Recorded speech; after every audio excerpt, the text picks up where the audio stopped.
San Antonio, Julian Castro. Mayor Castro recently completed the first leg of the Mayors for Educational Excellence Tour. We're going to get to that in a minute. Also with us, President of the Super PAC Ending Spending Action Fund, Brian Baker. Brian, a lot to talk to you about, but Mr. Mayor, let's ask you first of all, talk about the education reform tour you're taking on. Yeah, so it's four of us who are mayors, Mayor Taveras out of Providence, Mayor Hancock out of Denver, Mayor Johnson out of Sacramento, and myself. Right.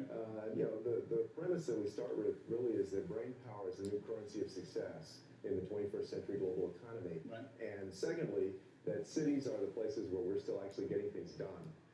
And so what we're doing is that we're highlighting the great work that is happening in these four cities to improve public education. In San Antonio, for instance. How do we do that? Because, you know, we've been talking about this nonstop for 6-7 years here. You have one mayor after another talking about education reform, and we still aren't making the gains. We're spending more money per student than any country in the world on education, and yet we still don't seem to be making the advances we should be making. Why not? Well, I think it begins with expecting more from everybody in the education ecosystem. So I'll give you an example. Last year, the voters of San Antonio did something they had never done. They passed a 1/8 of a cent sales tax increase for something called pre-K for SA, right, to significantly expand high-quality full-day pre-K in San Antonio. At the same time, you know, we're paying the teachers more, but they're working longer hours. We're expecting the parents that are part of this initiative to be involved, right, to be effective shepherds, to show up to the PTA meetings, to meet the teacher night, to help their students with. So you're expecting more from teachers, you're expecting more from principals, you're expecting more from parents, you're expecting more from students. And Joe, we're expecting more as policymakers from ourselves. Yeah. We contracted with the National Institute of Early Education Research out of Rutgers to measure, to analyze on an annual basis in dry statistics in a way that people can understand how well that initiative is doing, and then to report that out, so that 8 years from now, when the opportunity comes again either to renew or not renew this initiative, the voters can decide whether it was worth it or not. Based on policymakers can't stand outside of it and not hold themselves accountable. Yeah. You have to expect more from everybody in the education ecosystem. So let me ask you, Walter, how's New Orleans doing? New Orleans is doing great. I mean, I don't recommend having a hurricane, but when you do, you don't want to waste it. Yeah. And you know, I'll push back on you a little bit. Some of those reforms have made double-digit gains. I do think we know that there's certain reforms that could work. Parents have a lot more choice to what schools they go to. The schools are open much later in the afternoon. Right. Those type of things do move the needle. So you think there are areas where... I think the school reform movement, and it'll be followed soon, and Kevin Johnson, we talked about, Sacramento's a leader in this, with the technology reform movement. You know, we talked about Mary Landrieu, you know, being pretty moral and straightforward on the healthcare thing. She's also, along with her brother Mitch, been astonishingly focused on education reform in Louisiana. But I wanted to ask the mayor, what reforms do you think are working best these days? Well, I'd say a couple of things.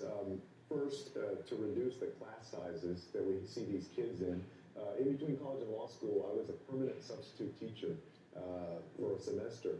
And back then, I had 3 classes, and each of the classes had more than 35 students in them. The thing that we're doing with pre-K for SA is that we have a ratio of 18 students to 1 master certified early childhood education educator and an aide. So reducing class size. Secondly, parental engagement is a very important point. What about parental choice? Does that help with engagement? Well, I think it can. I think when we talk about choice, the important element, though, is quality control. You know, making sure that you parents are pretty good at controlling the quality when they get to choose. And like figuring out what's best for their right. I mean, that's the one lesson in New Orleans was you let parents and kids make a choice. They actually choose quality. Yeah. Well, I mean, in Texas we haven't there. Right. In Texas we haven't. They've talked about a pilot project that has not happened. That's right. I think though that what we see is that 95% or more of our students are in our public school system. And our Mayor's Educational Excellence Tour, for that reason, is focused on what can we do to boost our public schools, which is the lion's share of our students. Yeah, but all of these are public schools in New Orleans. You just get a choice amongst them. Some run by charter organizations, but there's a blurred distinction between charter and public, and I think that's become a false distinction. But let me ask you about longer school day. How does that work? Does it help a lot? We found that in New Orleans it does. It does.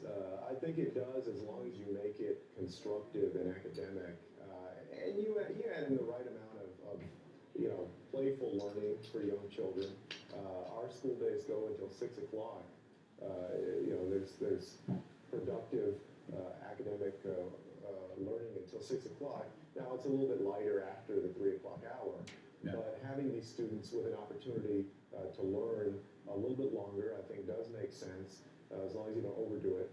So yeah, exactly. And my children will say, please don't overdo it. So let's talk about, Brian, I want to talk about a guy who obviously has made education reform a big part of his campaigns in Alabama, whether you're talking about his campaign for governor that was unsuccessful. I love the guy, Bradley Byrne. Sure. Or in the campaign in Alabama 1. You guys got involved, Ending Spending Action Fund, Joe Ricketts, and you got involved in that race down there. And a lot of people are looking at what you did and what the Chamber of Commerce did as a model for Republicans going forward. We're fighting for conservative, Main Street, pro-business Republicans that are sensible. I think that's right. I mean, I think one of the big lessons of Alabama is that we have to unify. A lot of people tried to say this was establishment versus Tea Party. We didn't see it that way, quite frankly. When we talked to local people on the ground, they say Bradley Byrne was the one true pro-growth, good conservative candidate that was right for Alabama. So we viewed this as sort of like Tea Party conservative guy versus somebody really far outside the mainstream. And when we go forward into 2014, we have to carry forward this lesson that we have to get behind candidates that can win primaries and the general. Bradley Byrne is a conservative guy. Right. But in the way things have been redefined over the past 2 or 3 years, you've actually had people calling Bradley a left-wing establishment Republican, questioning his faith in God. I mean, it's gotten insane out there. Do you think other business people are going to step in like you guys stepped in and like the chamber stepped in and said, enough is enough? Right. And it's not just Joe Ricketts. And in fact, his son Todd Ricketts has taken over leadership of the PAC. We have support from many other people around the country. Yeah. And what we're looking to do is try and support folks that can win primaries but win general elections with a very simple message of fiscal responsibility, pro-growth, and that type of thing. And we have to support people that are within the mainstream. Within the mainstream that can win elections. That can win elections. General elections. It's absolutely We critical. can't enact these policies, Joe, unless we win the actual election. And that's what I've been saying on my book tour this week. You want to change the world? You want to make America more conservative? That's right. You actually have to start winning. We lost 5 out of 6 presidential elections. Harry Reid should have been retired a long time ago. That's right. We keep shooting ourselves in the foot. I want to ask you about Virginia. You just told me the most remarkable thing that, Ken Cuccinelli's people are talking about the shutdown as being the killer, and I'm sure that really did kill him politically. But you said the Republican polls, which were so screwed up in 2012 in Mitt Romney's race, where we all thought we were like 10 points ahead, they were screwed up in Ken Cuccinelli's race too. That's right. Terry McAuliffe had polls showing it to be 1 or 2 points. That's why the Clintons kept coming in.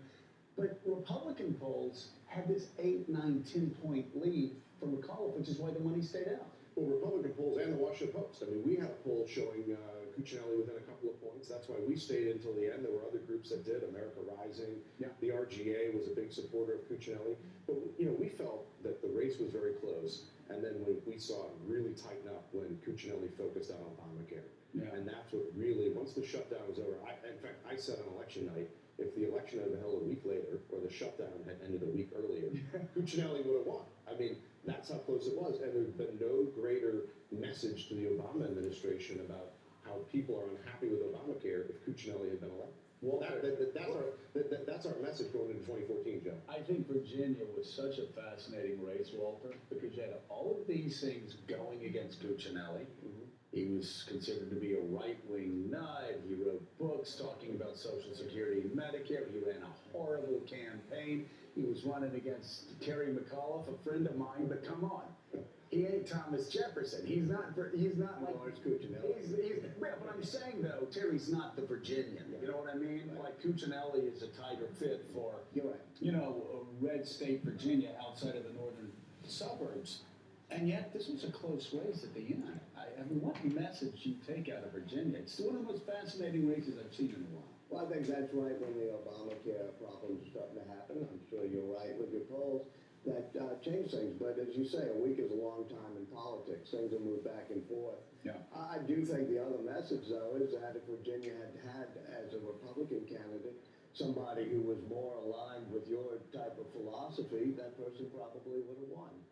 Well, who knows? There are a lot of different variables, but we'll see. Hey, Brian, thanks for being here. I was with David Axelrod yesterday in Chicago. I had a guy come up to me and said, "You were at Fenway's 100th celebration. You need to be at Wrigley's." I hope so. So we got to get you there. I'll see you out there. And thank you so much, Mr. Mayor. It sounds like you're doing God's work. Let's hope we Congratulations, an Mr. education Mayor. reform. Congratulations. Yes, sir. Hey, we're coming up.